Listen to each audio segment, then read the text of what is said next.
The star-speckled void of space stretched endlessly beyond the reinforced viewports of the vessel of echoes. Maya Hart stood motionless, her reflection ghostly against the backdrop of the Black Tears Nebula. The swirling cosmic gases formed intricate patterns of violet and indigo, punctuated by newborn stars that winked like distant beacons. She pressed her palm against the cold, transparent metal, imagining she could feel the vibration of ancient, stellar energy. Beautiful, isn't it?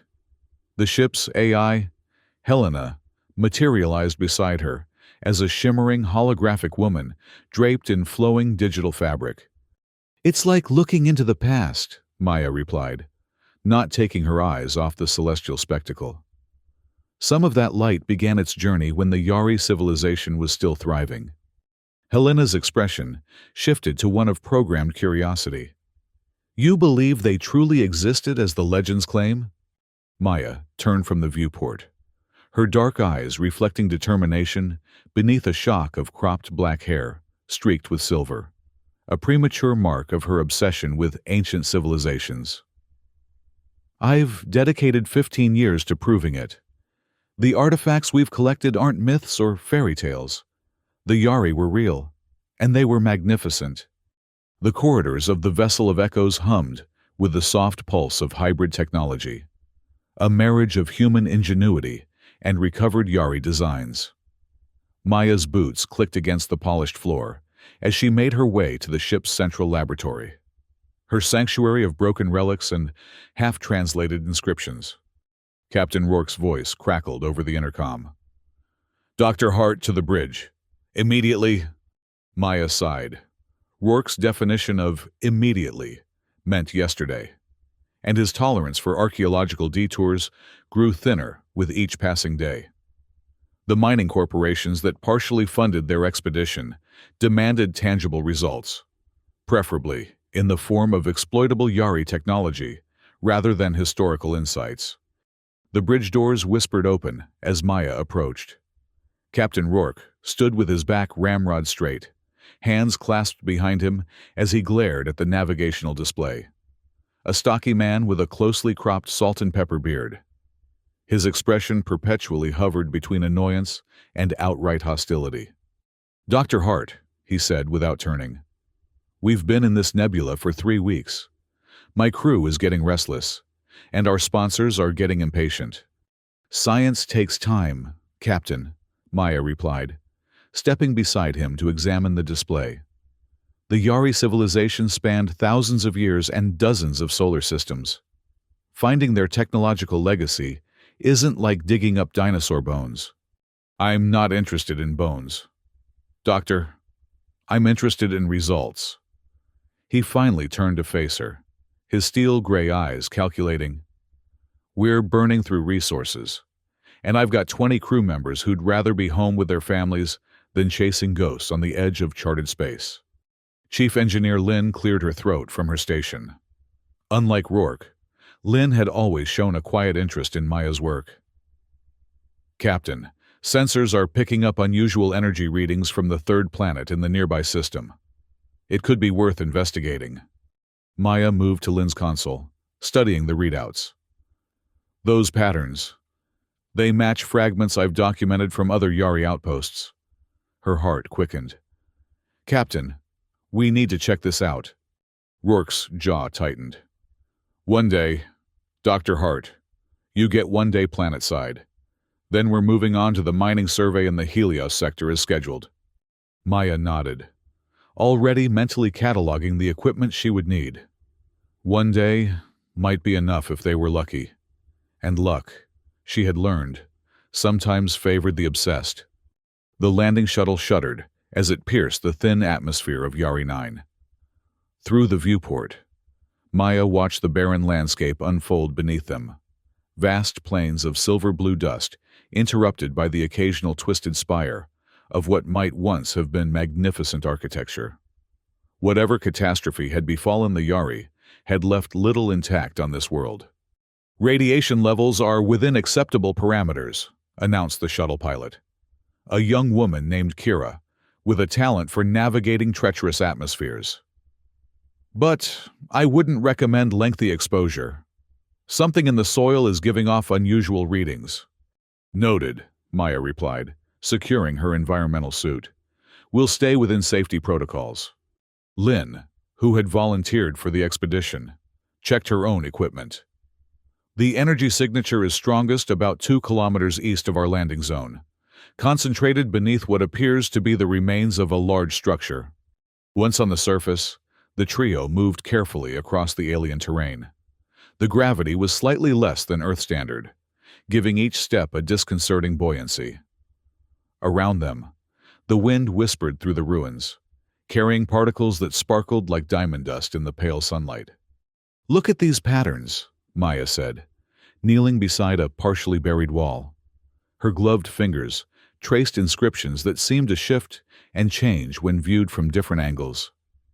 Classic Yari quantum script. Their language existed in multiple states simultaneously. Lynn snapped several images with her scanner. Remarkable. But the energy signature is still ahead. They continued their trek until they reached what must have once been an impressive building. Now, only the foundation and a few crumbling walls remained, surrounding a central courtyard where the ground had partially collapsed. "Down there," Lynn pointed to the depression. "The readings are coming from beneath that chamber." Working together, they cleared enough debris to reveal a sealed entrance. The metal, if it was metal, showed no signs of corrosion despite the centuries or millennia it had lain buried. "No visible locking mechanism," Maya observed, running her scanner over the seamless surface. "But there's definitely something active inside. Some kind of stasis technology." "Can you open it?" Kira asked, keeping a cautious distance. Maya pressed her palm against the cool surface, feeling a subtle vibration. "Maybe I don't have to." As if responding to her touch, lines of light began to trace geometric patterns across the door, emanating from where her hand made contact. "It's scanning me." "Maya, step back," Lynn warned, but it was too late. The door dissolved. There was no other word for it. Particles breaking apart and reconfiguring to create an opening. Cold air rushed out, carrying the scent of something ancient and unfamiliar. Maya activated her suit lights and stepped forward into darkness. The chamber beyond was surprisingly intact, its walls adorned with intricate circuitry that pulsed with faint blue light. At the center stood a transparent pod, frosted over, but clearly containing a humanoid figure. "It's a stasis chamber," Maya whispered, her voice filled with awe. "An actual Yari survival pod." Lynn moved beside her, scanner working furiously. "Life signs detected. Maya, there's something alive in there." "That's impossible," Kira said from the entrance. "The Yari disappeared thousands of years ago." Maya approached the pod, wiping away condensation to peer inside. What she saw made her breath catch. The figure within appeared female, with luminescent pale blue skin and features that were hauntingly beautiful despite their alienness. High cheekbones, almond-shaped eyes, and delicate tendrils that might have been hair or some kind of sensory organ flowing from her scalp. "She's Yari," Maya breathed. "An actual living Yari." As if triggered by Maya's voice, the pod systems suddenly activated. Lights flashed in sequence, and the transparent casing began to retract. "Wait," Lynn called out. "We don't know if it's safe to—" But the process had already begun. The pod opened completely, releasing a cloud of cryogenic vapor. The figure inside remained motionless for several heartbeats. Then her eyes snapped open, revealing irises that shifted between silver and violet like the nebula itself. Maya took an involuntary step back as the Yari woman sat up, movements fluid despite millennia of suspended animation. Her gaze fixed on Maya with unnerving intensity. When she spoke, her voice resonated with harmonics that seemed to bypass the ears and vibrate directly through Maya's bones. "You are not Yari," she said in perfect, if oddly accented, English. "Yet you awakened me. How curious." Maya swallowed hard. finding her professional voice despite the hammering of her heart. My name is Dr. Maya Hart. I'm a xenoarchaeologist from Earth. We thought your people were extinct. The Yari woman tilted her head, tendrils flowing like liquid silver. Many are. Perhaps all but me. She rose from the pod with graceful precision, standing nearly 7 feet tall. I am called. She made a sound that Maya couldn't possibly reproduce. A complex series of tones that seemed to fold back on themselves. I cannot pronounce that, Maya admitted. A smile curved the Yari's lips. Then you may call me Ariane. It is close enough. Her gaze swept over the chamber, taking in the decay and ruin. How long have I slumbered? Lin stepped forward. Based on our archaeological estimates, the Yari civilization collapsed approximately 4,000 Earth years ago. Ariane closed her eyes briefly. So long, she whispered. When she opened them again, there was a hardness there that hadn't been present before. And what has become of the others? The Nathvor? The Krell Dominion? Maya exchanged glances with Lin. I'm not familiar with those names. Good, Ariane said simply. Then perhaps they too are dust. She took a step toward them, and despite herself, Maya tensed. There was something predatory in the way Ariane moved, something that triggered ancient human instincts to flee. Will you take me from this tomb? Ariane asked. This world is dead. I would see what remains of the galaxy. Maya hesitated only briefly. This was the discovery of a lifetime, of many lifetimes. Yes, she said. You can come aboard our ship. We have so many questions about your civilization. I'm sure you do, Ariane replied with that same unsettling smile. And I have many about yours. As they made their way back to the shuttle, Maya couldn't shake the feeling that they were bringing something dangerous aboard. But the archaeologist in her, the seeker of knowledge, couldn't possibly leave behind the last living testament to a vanished civilization. Captain Rourke's reaction was exactly as Maya had expected. Absolutely not, he thundered, pacing the length of the quarantine bay, where Ariane sat calmly observing the proceedings. We know nothing about her. She could carry pathogens, or worse. All scans show she's biologically compatible with our environment, Maya argued. And she's been cooperative with our questions. She speaks perfect English, Rourke countered. Doesn't that strike you as suspicious? From her seat, Ariane spoke without being addressed. I don't speak your language. I understand it. Her voice carried that same unsettling harmonic quality. My people developed methods to comprehend any sentient communication. The knowledge is encoded in these. She gestured to the flowing tendrils that framed her face. That's not reassuring, Rourke muttered. Chief Engineer Lin, who had been quietly reviewing data from her scans, looked up. Captain, there's something else you should know. I've been cross-referencing our xenobiological database with the little we know about the Yari. There are legends, unconfirmed reports from the early days of interstellar exploration, about a Yari warrior queen who could destroy entire fleets with nothing but her voice. Maya frowned. That's just mythology. Every advanced civilization accumulates myths. Is it? Lin turned her tablet toward them, displaying ancient images carved into stone on a dozen different worlds. Each depicted a tall, slender figure with flowing tendrils and a face that, despite the primitive artistry, bore a striking resemblance to their visitor. These appear across too many unrelated cultures to be coincidence. They all tell the same story, of a being they called the Beautiful Destroyer, who brought terror wherever she went. All eyes turned to Ariane, who met their gaze with calm indifference. Were you this destroyer? Maya asked directly. Ariane's expression remained unreadable. I was many things to many peoples, savior to some, terror to others. Her voice took on a subtle, hypnotic quality. What I become to you depends entirely on how you treat me. The subtle threat hung in the air between them. She stays in quarantine, Rourke decided finally. Under guard, until we reach the nearest Galactic Alliance outpost where she can be properly contained and studied. I'm not a specimen, Arian said, a dangerous edge entering her voice. The lights in the room flickered momentarily. Maya stepped between them. No one is suggesting you are, but you must understand our caution. You're the first living Yari anyone has encountered in millennia. There are protocols. Arian's gaze softened fractionally when it fell on Maya. Very well.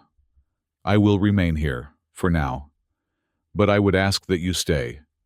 Maya Hart. I find your presence calming. Maya nodded, ignoring Rourke's disapproving glare. I'll stay. After the others had departed, Maya pulled up a chair opposite Arian. For several minutes, they simply observed one another in silence. You're not afraid of me, Arian noted finally. The others are, even those who try to hide it. Should I be? Maya asked. Most would say yes. Arian leaned forward slightly. In the time before my sleep, entire worlds trembled at the mention of my name. Why? The question seemed to catch Arian off guard. Because I was a weapon, she said after a moment. The ultimate deterrent in a galaxy consumed by conflict. My voice can shatter molecular bonds, disrupt neural patterns, or simply persuade. The last word hung between them, laden with meaning. Maya considered this. But you haven't harmed any of us, though you clearly could have. Perhaps I'm waiting for the right moment, Arian suggested. But there was something almost playful in her tone now. Or perhaps I grow tired of destruction. What happened to your people? Maya asked, changing the subject. Our archaeological evidence suggests a sudden collapse, but we've never found a definitive cause. Arian's expression darkened. We destroyed ourselves, as advanced species often do. We created weapons we couldn't control, powers we didn't understand. Her tendrils writhed with apparent agitation. I was placed in stasis because I refused to participate in the final conflict. My abilities were too valuable to lose, but my reluctance made me a liability. They imprisoned you? They preserved me, Arian corrected, though the distinction meant little as millennia passed. She reached out suddenly, her long fingers stopping just short of touching Maya's face. You have kind eyes. In all my existence, I've rarely encountered genuine kindness without ulterior motive. Maya remained still, fighting the instinct to pull away. I believe understanding comes before judgment. My life's work has been piecing together the story of your people. Meeting you. It's beyond anything I could have hoped for. Ariane withdrew her hand. And if that story contains horrors, what then? All histories contain darkness, Maya replied. Including my own species. It doesn't diminish the value of what we can learn from each other. A small smile touched Ariane's lips. Learn from each other, she repeated, as if the concept were novel. Perhaps there is wisdom in that approach. Their conversation was interrupted by a sudden lurch as the ship changed course violently. The emergency klaxons began to wail. What's happening? Ariane demanded, rising to her feet in a single fluid motion. Maya activated the nearest communication panel. Bridge, this is Dr. Hart. What's going on? Helena's voice responded, sounding strained even for an AI. We've encountered an unexpected plasma storm. Captain Rourke has ordered emergency evasive maneuvers. As if to punctuate her words, the ship shuddered again. The lights flickered, then stabilized at half brightness as emergency systems engaged. These storms are uncommon but not unheard of in this region, Maya explained to Ariane. The nebula's energy patterns can be unpredictable. Ariane closed her eyes, her tendrils extending outward, as if sensing something beyond human perception. This is no natural phenomenon, she said softly. The energy signatures. They're Yari in origin. Maya stared at her. That's impossible. How could... The Hexagon Fortress, Ariane interrupted. One of our greatest military installations. Its defensive systems must still be active, generating disruption fields to discourage approach. Another violent shake threw Maya against the wall. We need to tell the captain, she said, wincing as she regained her footing. Your captain already distrusts me. He won't believe this comes from a Yari defense system, Ariane pointed out. But I can help navigate through the storm. I know the patterns. Maya hesitated only briefly before making her decision. She deactivated the quarantine field. Come with me. They made their way through corridors now bathed in the red glow of emergency lighting. Crew members they passed gave Ariane wide berth, some openly staring or backing away in fear. Her height and otherworldly appearance, combined with the rumors that had already spread throughout the ship, made her a figure of both fascination and terror. When they reached the bridge, Captain Rourke's reaction was immediate and hostile. Who released her from quarantine? He demanded, rising from his command chair. Security! Captain, wait, Maya interjected, placing herself between Rourke and Ariane. She says she can help us navigate the storm. It's apparently generated by an ancient Yari defense system. And you believed her? Rourke's face had flushed with anger.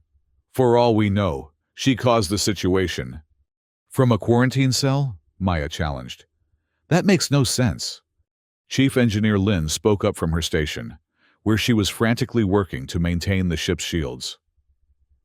Captain, our conventional navigation systems are failing. The plasma interference is unlike anything in our databases. The ship lurched again, more violently this time.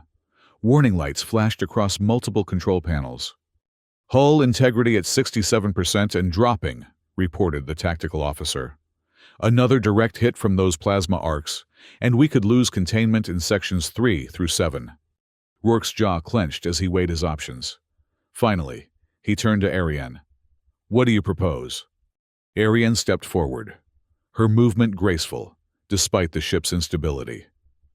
Allow me access to your navigational controls. The defense system follows specific patterns, a complex algorithm designed to be impenetrable, unless you know the key. And you know this key? Rourke asked skeptically. I helped design it, Ariane replied simply. Another blast rocked the ship, sending sparks cascading from an overhead conduit. Shields at 40%, called out the tactical officer. Do it, Rourke ordered finally. Lin vacated her station, allowing Ariane to take her place. The Yari woman's fingers moved across the unfamiliar controls with surprising dexterity, her tendrils undulating as if helping her concentrate. Your technology is primitive by my standards, she commented. But the principles are similar. I need to create a counter-resonance pattern. She looked up at Maya. I require more direct interface with your systems. Helena's holographic form appeared beside them. I can facilitate that, the AI offered, surprising everyone with her initiative. Establishing neural-compatible protocols now. A small port opened beside the control panel, extending what appeared to be a simple headset. Ariane placed it over her temples, her tendrils wrapping around it and seemingly merging with the technology. Fascinating, murmured Helena. She's rewriting navigational algorithms at the base code level. The view screen shifted, displaying a complex three-dimensional map of the plasma storm. Paths began to illuminate, showing safe corridors through the seemingly impenetrable chaos. There, Ariane said, her voice taking on that resonant quality again. Follow this exact course. The defense systems will recognize the pattern as friendly and allow passage. Rourke nodded to the helmsman, who input the new coordinates. The ship's engines hummed as they adjusted course, slipping between massive arcs of destructive energy with only meters to spare. For several tense minutes, the vessel of echoes threaded its way through the lethal maze. Then, suddenly, they emerged into calm space. Before them loomed a massive structure, a hexagonal fortress that seemed to be carved from a single asteroid. its surface adorned with what might have been weapons arrays or communication towers. "The Hexagon Fortress," Ariane said softly, removing the interface headset. "One of the last great bastions of Yari military might." Her expression was unreadable. "I never thought to see it again." Rourke turned to her, his expression a mixture of gratitude and lingering suspicion. "You saved my ship and crew. For that, you have my thanks." He hesitated. "But I still don't know what to make of you." "Few ever have," Ariane replied with a small smile. Maya stepped forward. "Captain, this is an unprecedented archaeological find. An intact Yari military installation. The research possibilities are endless.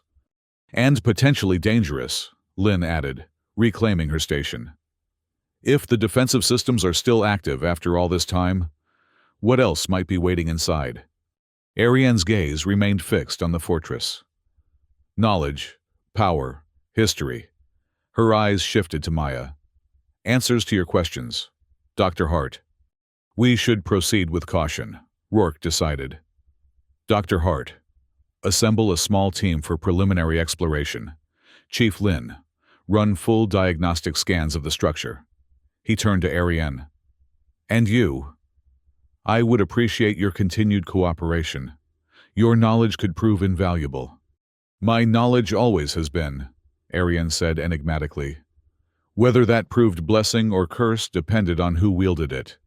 As preparations for the expedition to the Hexagon Fortress began, Maya found herself alone with Ariane in the ship's observation lounge. The ancient structure loomed large in the viewport, its surface occasionally glinting with pulses of energy that suggested dormant, but not dead systems. "Why did you help us?" Maya asked finally, breaking the comfortable silence that had fallen between them. "You could have let the ship be destroyed, found another way to pursue whatever agenda you might have." Ariane considered this, her tendrils moving in what Maya had begun to recognize as a sign of deep thought. "Perhaps I've seen enough destruction," she said finally. "Or perhaps—" Her gaze found Maya's. "Perhaps I was curious about you, about why you would risk yourself to defend a being your companions clearly fear." "I don't believe in judging individuals by their reputation or even their past actions," Maya replied. "Only by what I observed directly." "A dangerous philosophy," Ariane noted, "but an interesting one." She moved closer to the viewport, her reflection overlaying the image of the fortress beyond. "Do you know what they called me in the final days of the Yari? The beautiful destroyer. A weapon so terrible that entire fleets would surrender rather than face my wrath." Her voice had taken on a distant quality. "And yet here you are, calling me by name, looking me in the eyes without terror." Maya joined her at the viewport. "Is that what you want, to be feared?" "It was simpler," Ariane admitted. "Fear requires no explanation, no justification. Being feared meant I didn't have to consider the complexity of others' feelings, or my own." "And now?" Ariane turned to face her fully. "Now, I find myself in a galaxy that has forgotten me. A clean slate, perhaps, or an opportunity to be something other than a weapon." Her tendrils reached out, not quite touching Maya, but close enough that she could feel a subtle vibration in the air between them. "You called me beautiful earlier. Not destroyer, not weapon, beautiful." Maya felt a flush rise to her cheeks. "I was referring to your civilization's artifacts," she said, though they both knew it wasn't entirely true. "The irony," Ariane said with a soft laugh, "is that among my own people, I was considered unsettling. These." She gestured to her tendrils. "Most Yari had much shorter sensory appendages. Mine allowed me to perceive and manipulate sound waves with unprecedented precision. It made me valuable. It also made me feared." Before Maya could respond, the ship's intercom activated. "Dr. Hart," came Captain Rourke's voice. "The expedition team is assembled in the shuttle bay. We depart for the fortress in 30 minutes. I'll be right there, Maya replied. She turned back to Ariane. Will you come with us? Your knowledge could be invaluable. Ariane's expression turned distant again. The fortress holds memories. Not all of them pleasant. You don't have to go if you don't want to, Maya assured her. No, Ariane decided after a moment. I will face what lies within. The past cannot be changed, but perhaps it can be understood. Her eyes met Maya's. Isn't that what you believe, archaeologist? Maya smiled. It is indeed. The expedition team consisted of Maya, Ariane, Captain Rourke, Chief Engineer Lin, and 2 security officers whose tension was palpable in Ariane's presence. The shuttle journey to the fortress was brief, but laden with silence, each lost in their own thoughts about what they might discover. As they approached, massive entry ports began to open automatically. It recognizes me, Ariane explained, noting their alarm. The fortress's systems are keyed to Yari biosignatures. Convenient, Rourke muttered, but directed the pilot to proceed. They docked in a vast hangar that might once have housed hundreds of vessels. Now, it stood empty, illuminated by emergency lighting that had faithfully continued its duty for millennia. The atmosphere is breathable, Lin reported after checking her instruments. Temperature and gravity near Earth standard. The fortress must have been designed for multiple species. As they disembarked, their footsteps echoed in the cavernous space. Maya immediately began documenting everything with her scanner, her archaeologist training temporarily overriding her wonder. The main command center would be this way, Ariane said, gesturing toward a corridor that seemed to spiral upward into the heart of the structure. If any central systems remain functional, that's where we'll find them. They followed her lead, moving through corridors that bore signs of both advanced technology and artistry. Walls were inscribed with the same quantum script Maya had observed on Yari 9, changing subtly as they passed. What do the inscriptions say? Maya asked, recording as they walked. Mostly operational directives, Ariane replied. Though she pointed to a particularly elaborate section. That speaks of the fortress's purpose. Guardian of the silent boundary, watcher of the void beyond. Poetic for a military installation, Lin observed. The Yari did not separate art from function as your people seem to, Ariane explained. Beauty and purpose were considered inseparable aspects of design. As they progressed deeper into the fortress, Maya noticed Ariane becoming increasingly tense. Her tendrils had drawn closer to her head, almost protectively, and her gaze darted to shadows, as if expecting something to emerge. What's wrong? Maya asked quietly, dropping back to walk beside her. Memories, Ariane replied simply. This place was significant in my history. Before Maya could inquire further, they entered what was clearly the command center, a vast circular chamber dominated by a holographic display currently showing only static. Workstations ringed the perimeter, their surfaces covered in dust, but otherwise remarkably preserved. Incredible, Lin breathed, immediately moving to examine the nearest console. These systems appear to be in standby mode, not truly deactivated. Can you bring them online? Rourke asked. Lin hesitated. Possibly, but without understanding the interface, we risk triggering security protocols. All eyes turned to Ariane, who stood motionless, staring at the central platform with an unreadable expression. Ariane, Maya prompted gently, can you help us access the system safely? The Yari woman seemed to shake herself from some private reverie. Yes, she said finally. But you should know what this place truly is before we proceed. We know it's a military installation, Rourke said impatiently. It is much more than that. Ariane stepped onto the central platform, and immediately, the static in the holographic display resolved into a three-dimensional map of the surrounding sector of space. The Hexagon Fortress was the command center for Project Silencer, a weapons program designed to end all interstellar conflict permanently. The map zoomed out further, revealing a network of similar fortresses positioned strategically throughout the galaxy. There were 6 such installations, Ariane continued, her voice taking on a formal, almost recitative quality. Each controlling a network of automated defense platforms capable of neutralizing any spacecraft that entered their jurisdiction without authorization. "A galactic defense grid," Lynn murmured, eyes wide with realization. "More accurately, a cage," Ariane corrected. The system was designed to enforce peace by making interstellar travel impossible, without Yari permission.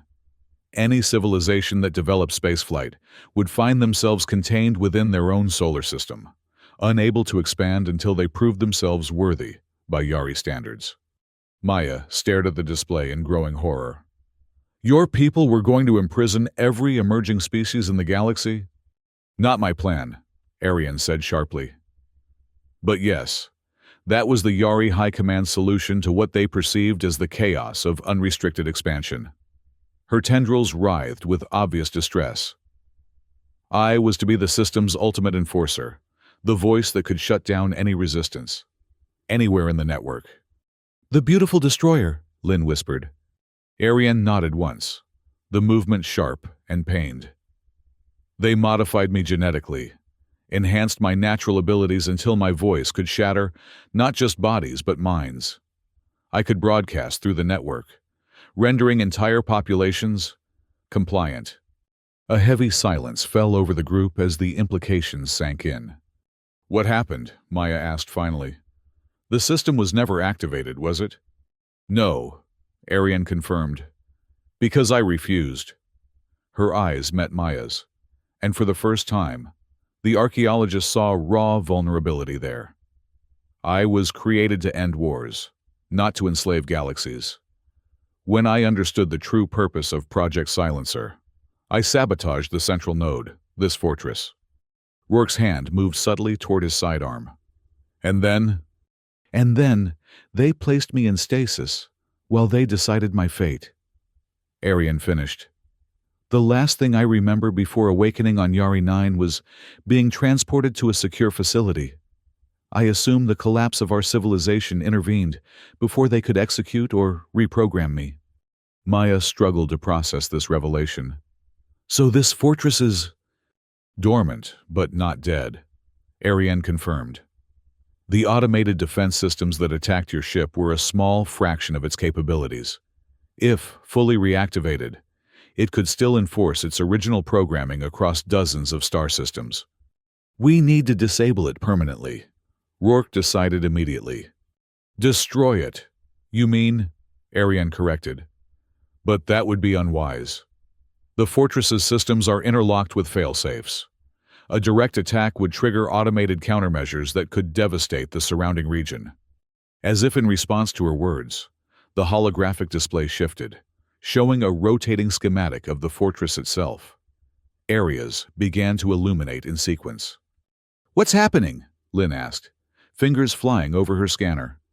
"The system is awakening," Ariane said, her voice tight with alarm. "It senses multiple non-Yari presences in the command center." A mechanical voice suddenly filled the chamber, speaking in a language none of them understood, except Ariane. Her face paled as she listened. "What is it saying?" Maya demanded. "It's activating the automated defense cannons," Ariane translated.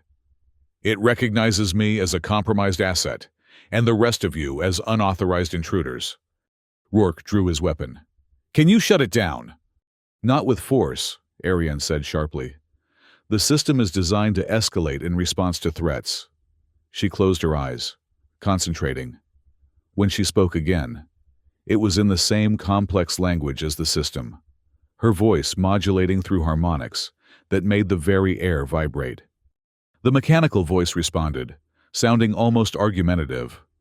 "It's not accepting my override commands," Ariane reported, switching back to English. "The system has been programmed to consider me compromised." Panels in the walls began to slide open, revealing what were unmistakably weapon emplacements. "We need to get back to the shuttle," Rourke ordered, backing toward the entrance. Now! No, Maya countered. If we leave, it might activate the entire network. We need to disable it from here. She turned to Ariane. There must be a way. Ariane's expression was conflicted. There is one possibility. The system was designed to respond to specific vocal patterns, a shutdown poem encoded to my unique biometric signature. But using it would require me to access abilities I swore never to use again. The same abilities that made you the beautiful destroyer? Lynn asked quietly. Ariane nodded once. If I lose control, I could affect all of you as well as the system. The weapons had begun to emit a high-pitched charging sound. They had seconds, not minutes. Do it, Maya said firmly. I trust you. Something flickered in Ariane's eyes. Surprise, perhaps, or gratitude. She stepped back onto the central platform and spread her arms wide, her tendrils extending to their full length around her head like a silver halo. When she began to speak, it was unlike anything Maya had ever heard. The words, if they were words, seemed to exist on multiple frequencies simultaneously, creating harmonies and dissonances that bypassed the ears and resonated directly with the nervous system. Maya felt her skin prickle, and her heart rate changed to match the rhythm of Ariane's voice. The effect on the fortress systems was immediate. The weapons powered down. The holographic display flickered through a rapid sequence of images, and the mechanical voice began to speak in what sounded like increasingly desperate tones. Ariane's voice rose in intensity, the harmonics becoming more complex. Maya found herself swaying slightly, entranced by patterns she couldn't consciously perceive, but that her body somehow recognized. She noticed the others similarly affected. Even Rourke's rigid posture had softened, his expression almost peaceful despite the danger. Then, with a final cascade of interlocking tones, Ariane concluded her shutdown poem. The fortress fell silent, the holographic display fading to a soft blue glow that illuminated her tall figure from below. "It is done," she said, her normal voice sounding almost flat after the complexity of what had come before. "I have convinced the system that the project's silencer directives are no longer valid. It has entered permanent archival mode." "Archival mode?" Lynn asked, shaking herself from the lingering effects of Ariane's voice. "The fortress will maintain its structure and basic systems, but has deactivated all weapons and enforcement protocols." Ariane explained. "It now exists only as a repository of knowledge, a museum to a failed ambition." Maya approached her, noting the fatigue evident in Ariane's posture. "Are you all right?" "Using those abilities, it takes much from me," Ariane admitted. "But yes, I will recover." She looked around the command center with a mixture of sadness and relief. This place can now serve a better purpose than its creators intended. Rourke holstered his weapon, studying Ariane with newfound respect. "You could have reactivated the network, given yourself control over a significant portion of the galaxy." "To what end?" Ariane asked simply. "That path brought my people only destruction. I have seen enough of empires rising and falling to know that control is an illusion, however powerful the technology that enforces it." Maya's scanner beeped, drawing her attention. "The fortress's database is accessible now," she reported with growing excitement. "The complete history of the Yari civilization, their technological achievements, their art and culture. It's all here." "A worthy legacy," Ariane said softly. "Better than the one they nearly left." In the days that followed, the vessel of Echoes remained docked at the Hexagon Fortress, while Maya and her team began the monumental task of cataloging its treasures. The vast database contained not just military records, but cultural archives, scientific discoveries, and philosophical treatises spanning thousands of years of Yari development. Captain Rourke, seeing the potential value of their find, had extended their mission indefinitely and sent word to the Galactic Alliance requesting additional research vessels and personnel. Ariane had gradually become an accepted presence among the crew, though many still maintained a respectful distance. Her knowledge proved invaluable in translating and contextualizing the fortress archives. And even Rourke had come to appreciate her insights during their daily briefings. Maya found her one evening in what they had discovered was the Fortress Observatory, a dome-like structure offering an unimpeded view of the surrounding nebula. Arian stood with her back to the entrance, tendrils flowing freely in a way Maya had come to recognize as a sign of relaxation. "The colors remind me of home," Arian said without turning, somehow sensing Maya's presence. The skies of Yari Prime often looked like this during the aurora season. Maya joined her at the viewport. "Do you miss it?" "I miss what it was," Ariane replied thoughtfully. "Not what it became." She turned to face Maya. "Your captain has been discussing my future with the Galactic Alliance representatives. Did you know?" Maya nodded reluctantly. "He mentioned it. There's considerable interest in you. Scientific, political, military." "I imagine there would be," Arian said with a small, resigned smile. "A living weapon is too valuable to simply allow freedom." "That's not how I've presented you in my reports," Maya said firmly. "You're the last living representative of an advanced civilization, a cultural treasure beyond price, not a weapon." Arian's tendrils reached out, and this time they did touch Maya's face, a feather-light contact that sent a pleasant shiver through her. "Your kindness continues to surprise me." Maya Hart. "It's not kindness. It's truth," Maya insisted. "You've helped us understand your people, preserve their knowledge for future generations. You chose to disable the fortress rather than use it for power. These actions define you more than whatever you were created to be." Arian studied her for a long moment. "Perhaps definitions are more fluid than I once believed," she said finally. "Among my people, purpose was destiny. I was created to destroy. Therefore, destruction was my nature. You see me differently." "I see you as you are now," Maya replied, "not as what others intended you to be." A comfortable silence fell between them as they turned back to the spectacular view. The nebula's swirling gases formed patterns that seemed almost deliberate in their beauty. Stars blinking through veils of cosmic dust. "I've been thinking about names," Arian said suddenly. "The name I gave you, Arian, it was a simplification, chosen hastily. It means echo of destruction in the old Yari tongue." She turned to Maya. "I would choose a new name, if you would help me." Maya felt honored by the request. "What kind of name would you prefer?" "Something that speaks of what I might become, rather than what I was," Ariane replied. "In your language, perhaps, since it was humans who awakened me to this new existence." Maya considered carefully. "What about Aurora? It means dawn or new beginning, and it also refers to beautiful lights in the sky, like the ones you mentioned from your homeworld." Arian's, Aurora's, tendrils moved in a pattern Maya had come to recognize as pleasure or approval.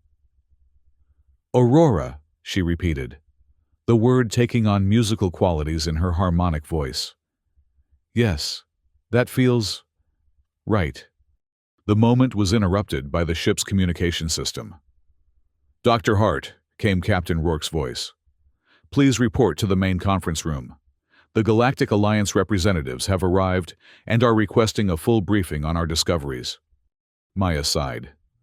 "I'll be right there, Captain." She turned back to Aurora. "Would you join me?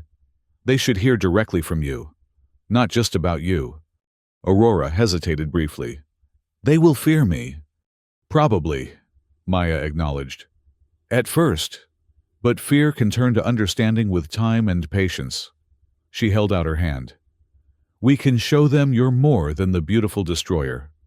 Aurora took Maya's offered hand, her long fingers wrapping gently around the human's. "The beautiful scholar, perhaps?" she suggested, with a hint of humor. Maya smiled. "Why not? Histories can be rewritten when new evidence emerges. Isn't that what archaeology teaches us?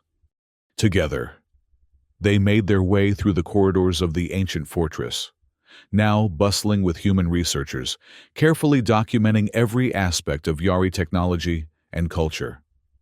What had been designed as an instrument of control had been transformed into a bridge between civilizations, separated by millennia. The Galactic Alliance delegation consisted of 3 representatives: a tall, austere diplomat, a military officer whose decorations suggested considerable experience, and a scientific advisor who could barely contain her excitement at being among the first to study the fortress. When Maya and Aurora entered the conference room, the conversations immediately ceased, all eyes fixed on the Yari woman, whose height and otherworldly beauty commanded attention even without her formidable reputation. "Representatives," Captain Rourke began formally, "may I present Dr. Maya Hart, our chief archaeologist and the person responsible for this historic discovery." He hesitated only briefly before continuing. "And this is Aurora, last known survivor of the Yari civilization and our guide to understanding the fortress archives." Maya noted with approval his use of Aurora's new name, a small gesture that nonetheless acknowledged her right to self-definition. The scientific advisor stepped forward first, curiosity overcoming caution. "This is extraordinary," she said, studying Aurora with undisguised fascination. "The physiological adaptations alone, those neural tendrils are unlike anything in our xenobiological records." "I am not a specimen," Aurora said calmly, but with an underlying firmness that made the advisor step back. The military officer's hand had drifted to his sidearm at the sound of Aurora's harmonic voice. "We've reviewed your preliminary reports," he said, addressing Rourke rather than Aurora directly. "If even half of what you describe about her capabilities is accurate, security protocols dictate—" "Security protocols for what?" Maya interrupted. "Aurora has cooperated fully with our research. She deactivated the fortress's weapon systems and has shared invaluable knowledge about Yari culture and technology." "Dr. Hart," the diplomat interjected smoothly, "no one is suggesting hostile intent, but surely you understand the potential concerns. According to your own reports, this individual was genetically engineered as a weapon of unprecedented power." Aurora acknowledged before Maya could respond. "But that was 4,000 years ago, in a civilization that no longer exists. For a purpose I rejected even then." Her tendrils moved in a pattern that Maya recognized as determination. "I choose a different path now." The representatives exchanged glances, clearly unprepared for such direct engagement. "And what path is that?" asked the diplomat carefully. Aurora's gaze swept the room, taking in the humans who had awakened her to a new galaxy, from the still suspicious Rourke to the openly curious Lin, and finally resting on Maya. "The path of preservation rather than destruction," she said. "There is much your people could learn from mine, both our achievements and our mistakes. I would serve as guardian of that knowledge, ensuring it benefits the future rather than repeating the errors of the past." "A noble sentiment," the diplomat allowed, "but one that requires considerable trust on our part." "Trust is earned through actions," Aurora acknowledged. "I have begun that process by disabling a weapon system that could have threatened dozens of worlds. I will continue by helping transform this fortress from an instrument of war to a center of learning." Maya stepped forward. "I propose establishing a permanent research outpost here, jointly operated by the Galactic Alliance and staffed by scientists from multiple worlds. Aurora would serve as primary advisor and interpreter of Yari knowledge." "Under what security arrangements?" the military officer asked bluntly. Aurora's tendrils flared slightly. "I am not a prisoner." "Nor should you be treated as one," Maya added firmly. "Aurora has demonstrated repeatedly that she values peace over power. She deserves the same rights and considerations as any sentient being." The representatives withdrew to confer privately, leaving Maya, Aurora, Rourke, and Lynn waiting in tense silence. "They're afraid," Aurora observed quietly. "Yes," Maya admitted, "but fear can be overcome. One conversation, one discovery at a time." When the representatives returned, the diplomat stepped forward. "We propose a compromise. The fortress will indeed be established as a research center, with Aurora granted advisory status and freedom of movement within the installation. As trust develops and security concerns are addressed, these arrangements can be revisited." Maya looked to Aurora, who considered the proposal for a moment before nodding. "Acceptable, for now, though I would add one condition of my own." "Which is?" the diplomat asked cautiously. "That I may publicly renounce and disable any remaining Yari weapons technology discovered in the fortress archives." Aurora stated, "Knowledge should be preserved, but the instruments of destruction must be neutralized." The military officer frowned. "Some of that technology could be vital for defense." "My people thought the same," Aurora interrupted. "That belief led them to create me, and ultimately to their own destruction. I will not allow their worst mistakes to be repeated." After further discussion, the representatives reluctantly agreed to Aurora's condition. The meeting concluded with plans for the formal establishment of the Hexagon Research Center, a name that preserved the fortress's history while redefining its purpose. As the delegates departed to begin the necessary preparations, Maya found herself alone with Aurora in the conference room. "You handled that brilliantly," she said with genuine admiration. Aurora's expression was thoughtful. "They still fear me. Perhaps they always will." "Fear can transform into respect, given time," Maya assured her. "And you've taken the first steps toward building that respect." "Because of you," Aurora said, turning to face her fully. "You saw me as more than a weapon from the beginning. You called me beautiful when others called me destroyer." Maya felt warmth rise to her cheeks. "I saw the truth." Aurora's tendrils reached out, framing Maya's face without quite touching her.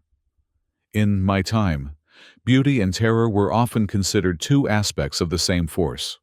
To inspire awe was to invoke both wonder and fear." Her voice softened. "You taught me they can be separated. That beauty need not threaten. That wonder need not terrify. And you've taught me that history isn't fixed," Maya replied. "That even after thousands of years, new chapters can be written." Over the months that followed, the Hexagon Fortress underwent a remarkable transformation. Research teams from dozens of worlds established laboratories and living quarters within its vast structure. The Central Command Center became a lecture hall where Aurora regularly shared insights into Yari culture and philosophy with eager scholars. The weapon systems, once feared throughout the galaxy, were systematically deactivated under Aurora's guidance. In their place, the fortress's considerable energy resources were redirected toward scientific endeavors and the preservation of knowledge. Maya remained as chief archaeologist, coordinating the cataloging and study of the vast Yari archives. Her relationship with Aurora deepened into a partnership based on mutual respect and growing affection, their different perspectives complementing each other perfectly. On the anniversary of Aurora's awakening, a formal ceremony was held to rename the installation. Representatives from the Galactic Alliance and numerous scientific institutions gathered in the former command center. Now, a grand hall adorned with both Yari artifacts and contributions from the various species now studying there. Maya stood beside Aurora at the center of the gathering. The Yari woman wore ceremonial robes created specially for the occasion, designed to honor her heritage while acknowledging her new role. Her tendrils were adorned with delicate silver ornaments that chimed softly when she moved. 1 year ago, Maya addressed the assembly, we discovered not just an artifact of a lost civilization, but a living bridge between past and future. What was built for division has become a place of unity. What was designed to enforce isolation now fosters connection. She gestured to the holographic display above them, which showed the fortress's new designation in multiple languages, the Aurora Institute for Intergalactic Understanding. Aurora stepped forward, her harmonic voice adjusted to a gentle resonance that inspired attention rather than fear. My people believed that names carried power, that to name something was to define its essence and purpose. Today, we rename this place, and in doing so, redefine its destiny. She raised her hand, activating the fortress's communication system that once would have broadcast threats throughout the sector. Now, it carried a different message, a harmonized poem in the ancient Yari tradition, but translated into the languages of all present. A composition about renewal, understanding, and the beauty that can emerge from the ashes of destruction. As the last notes faded, Aurora turned to Maya with an expression of profound gratitude. "They once called me the beautiful destroyer," she said softly, for Maya's ears alone. "But you saw what I could become instead of what I was created to be. You gave me a new name and with it a new purpose. Maya took Aurora's hand, no longer hesitant about the contact. "The beauty was always there," she replied. "It just needed to be recognized." Around them, representatives of dozens of species mingled, sharing knowledge and building connections that would have been unimaginable to the Yari, who had designed the fortress as an instrument of control. What had been intended as a prison for emerging civilizations had become instead a crossroads where diverse cultures could learn from one another, and from the mistakes and triumphs of those who had come before. As night fell over the nebula, casting the fortress in the ethereal light of distant stars, Maya and Aurora stood together in the observatory. Below them, the lights of laboratories and living quarters created constellations of their own, signs of life and discovery where once there had been only cold, military precision. "What do you think your creators would make of this?" Maya asked, gesturing to the thriving community their fortress now housed. Aurora considered this, her tendrils moving in contemplative patterns. "They would be astonished," she said finally. "They created me to enforce their vision of order through fear. Instead, I help maintain peace through understanding." "The beautiful scholar indeed," Maya said with a smile.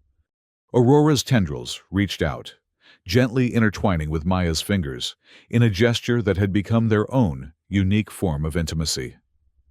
"And what of you, Maya Hart? When you began your search for Yari artifacts, did you imagine finding a living specimen who would change your life?" "Never," Maya admitted. "But archaeology has always been about surprise, about discovering that our preconceptions of the past are incomplete at best, entirely wrong at worst." She looked up at Aurora, still struck by her otherworldly beauty, even after a year of companionship. "You were right, that first day. They are all afraid of you, but I call you beautiful. And in doing so, you changed what I am." Aurora replied softly, "Names have power. Maya Hart. Remember that always." Together, they watched as a research vessel departed the fortress, carrying new knowledge to distant worlds. Where once there had been only silence and forgotten power, now there was connection and shared wisdom, a legacy far greater than the Yari who built the fortress could ever have imagined. In the heart of the Black Tears Nebula, their story continued to unfold, not as destroyer and archaeologist, but as two beings who had found in each other the courage to redefine themselves and, in doing so, to transform a monument to fear into a beacon of hope. The beautiful destroyer was gone. In her place stood Aurora, guardian of knowledge and bridge between worlds, her true voice finally heard across the stars.